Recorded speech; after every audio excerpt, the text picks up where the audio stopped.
nobody's happy about being in detention. Safety and security is our primary concern.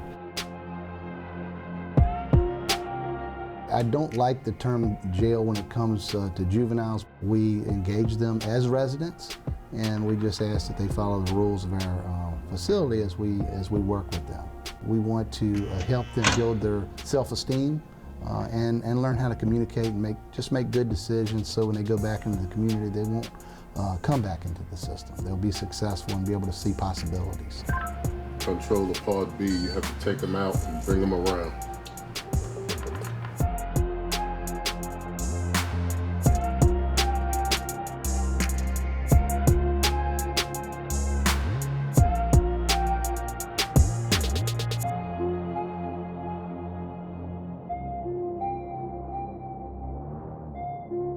The detention home was built in 1979, open, so we're actually going on our 40th year of operations. We're the central intake facility for the county. We offer educational services, we offer medical services. They're evaluated by a nurse. Any medical needs, we try to meet them as soon as possible. The average length of stay here is about 5 days. We service juveniles ages 11 to 17 years old. We're actually a 20-bed facility, but early on, in the early 90s, we were overcrowded. And that overcrowding, I guess, initiated the need to build another juvenile detention facility, which we partnered with Powhatan and Gooseland, and built the James River facility, which opened in 2001 out in Gooseland. James River is a 60-bed juvenile detention center. It houses both male and female detainees, age 11 through 17, and we have both a pre-D and post-D program. That's pre-D is kids that are still being adjudicated through the courts, and post-D is cases that have been already disposed of, and in most cases it's an alternative to the Department of Juvenile Justice. It's a 6-month program that allows kids to progress from being totally locked up to being able to do home visits, outings, gain employment, and then transition back into the community. And also they have opportunities for community service. We serve our communities, and these are our kids, and as we release these kids back into our communities, we want them to be successful, we want our communities to be safe, and we want our families to see the success of their children. The concept of lock them up, throw away the key is an antiquated concept, at least by our definition. We don't believe in it. We want these kids to spend the maximum amount of time out of their room every day, participating in programs, participating in school. So we consider ourselves more therapeutic.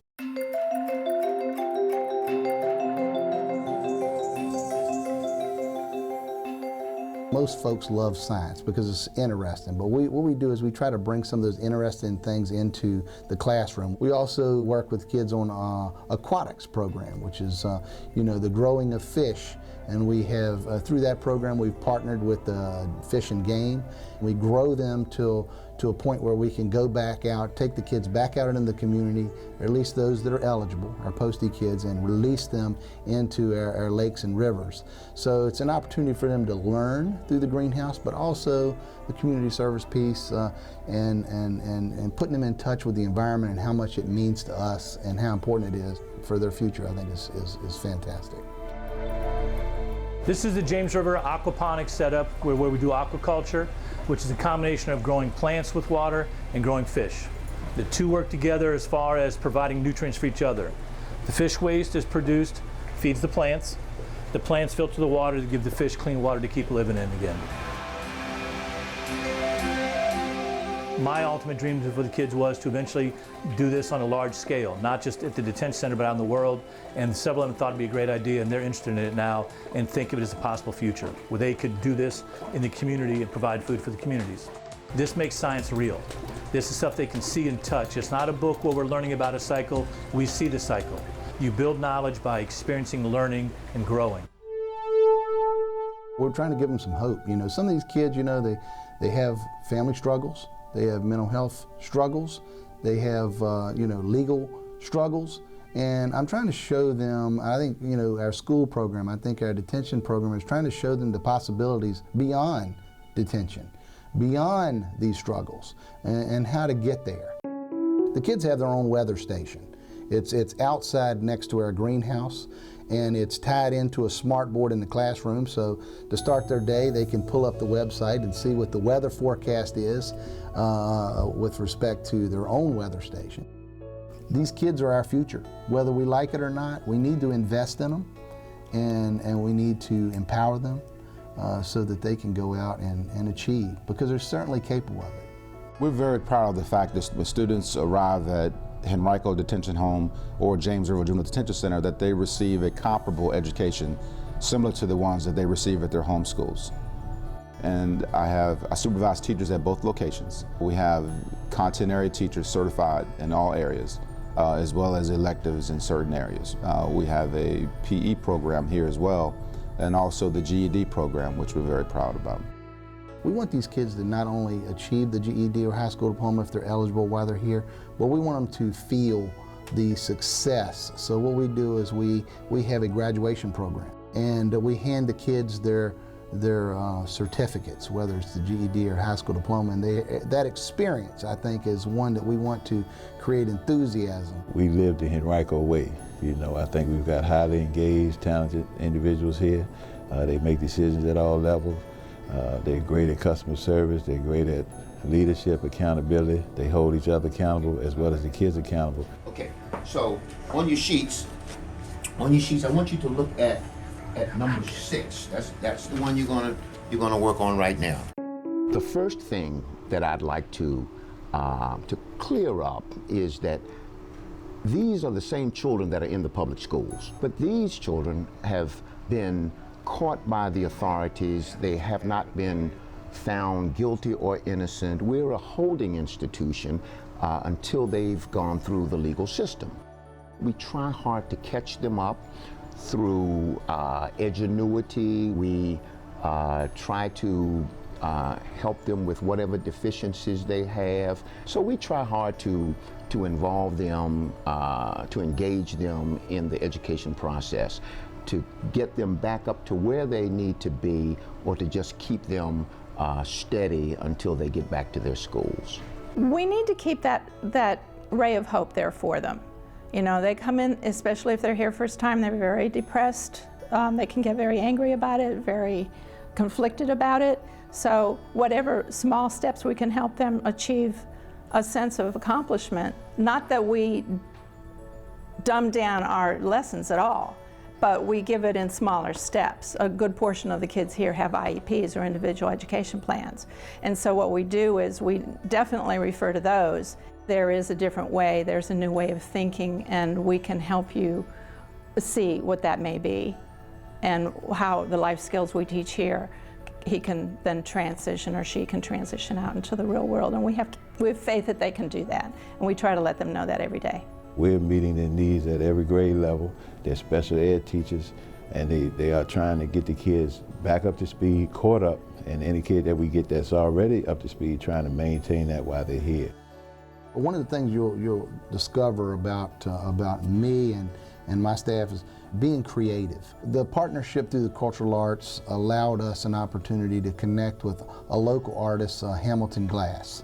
Hamilton Glass came into our facility, engaged with our residents on a mural project.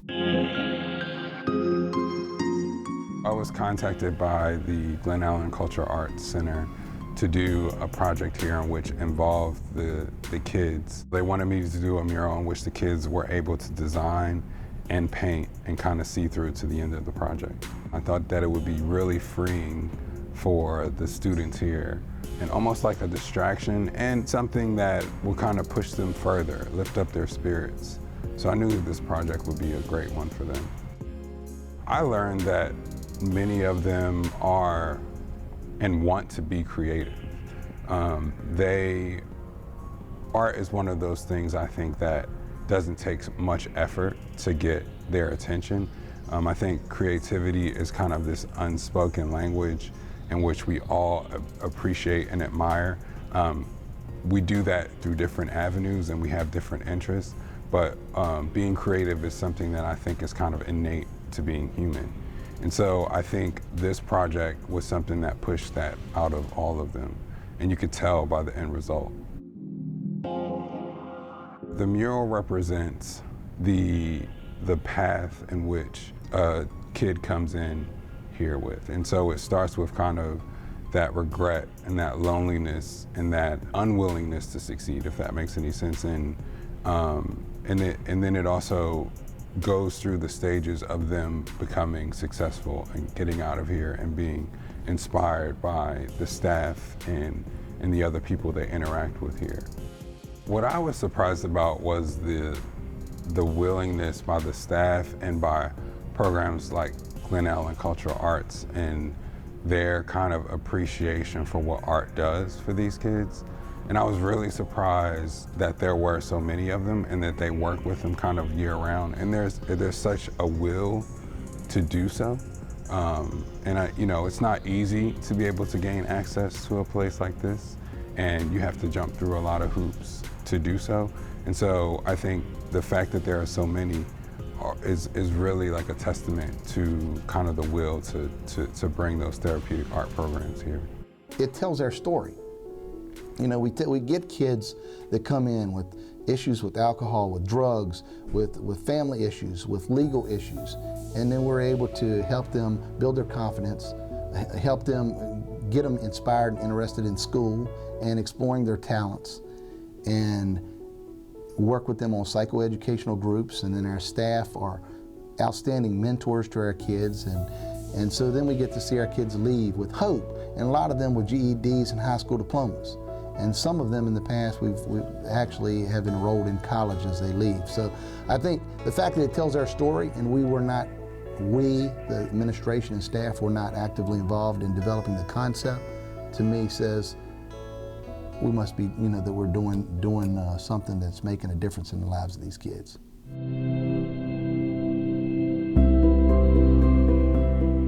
My calling is my kids, and my teaching is teaching them that they have a better life, and they're more than just what they're in here for, and just want to continue to share my experience along with them for the new kids who's coming into detention as of this time. When I get up every morning, because everybody always asks me, when are you going to retire? I said, you know what, as long as I have strength enough to get up out of my bed in the morning time, I'm coming to work and give the kids them that tough love and that life skill that what they need to have a better life.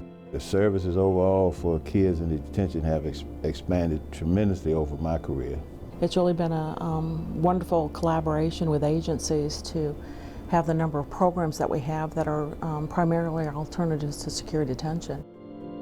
Through the VJCCCA, which stands for Virginia Juvenile Community Crime Control Act, we have an array of programs that we offer the families that come before the court service unit or the court within Henrico County. We do focus on accountability, and we do require parental participation. And what we see is that we have about an 83% success rate with the families within our programs.